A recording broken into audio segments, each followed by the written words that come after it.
us now, Rachel Tomlinson, the head teacher who sent the letter out, and child psychologist Dr.Amanda. Good morning. Morning, both. It's a large primary school you've got there, isn't it? Yes, it is, yeah. And they all look, well, at least for the purposes of television, like a happy, vibrant little school community. Well, it was sports day as well yesterday, so they were quite excited too. Tell us about the reason why you chose, we've got a copy of the letter here, the reason why you chose to kind of set out their results like that. A number of reasons, really. We celebrate our children every day. We celebrate all the small achievements and all the big achievements every single day. So when it was time to send the test results out, we decided that Amy, the Year 6 teacher, decided that she wanted to tell the children first because the results were theirs. They owned them. They were the children that had sat the test. But whilst we wanted to tell them how well they'd done, and this is our best year ever for results, so we're very proud of them, we just wanted to remind them that that's not all they've achieved in the 7 years that they've been with us at school, and we wanted to celebrate all of the other things as well at the same time. Amanda, is this gentle encouragement or is it mollycoddling failure? No, it's not mollycoddling failure. It's lovely. I think we have far too narrow a definition of success, and I think Gardner identified 7 different types of intent. Howard Gardner is a psychologist in the 70s and 80s. He identified 7 different types of intelligence. SATs measure 2 at a max, really. So I think being able to celebrate children's development across the whole personality and the whole skill set is really important. Do you think things need to change as far as you're concerned, or do you think teachers should be sending out their own versions of this? Yeah, and that's not an original version. We found much of the content of that on a blog. Does that include NEAT? Yeah, that we've credited, to the person that wrote it originally.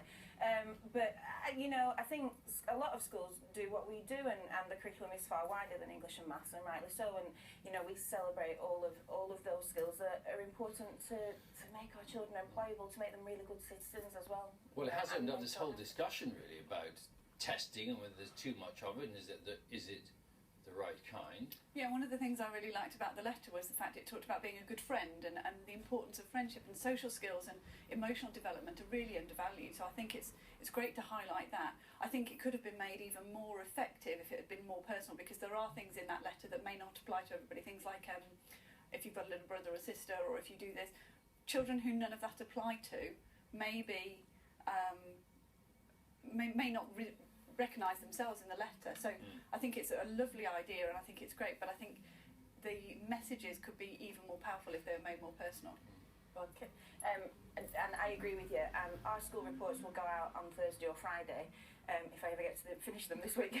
And they are intensely personal documents, and we have over 360 children now at school, and each of those is individual and personal. So those personal things are addressed, but they're addressed in a different time space. And we've had so many people getting in touch, and this is one from a primary teacher in London. We got our best ever Year 6 SATs results this year. We spent the year not practicing papers or testing children, but teaching them to be resilient, adaptable, ambition, and look what happened. So she seems to have taken the view of actually not practicing for the tests. And that's exactly what we do. Our children see a test paper for the first time 3 or 4 weeks before the test.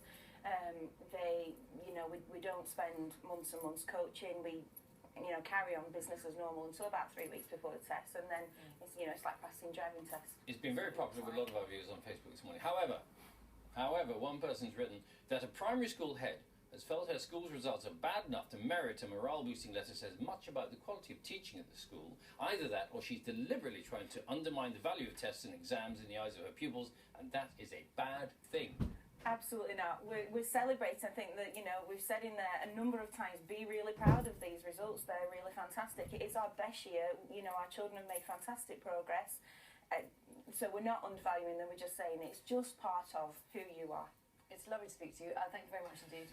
Go on. Well, one other thing you do get marked down for, Mrs. Tomlinson, not enough commas and not enough paragraphs. Very sorry. Really, honestly.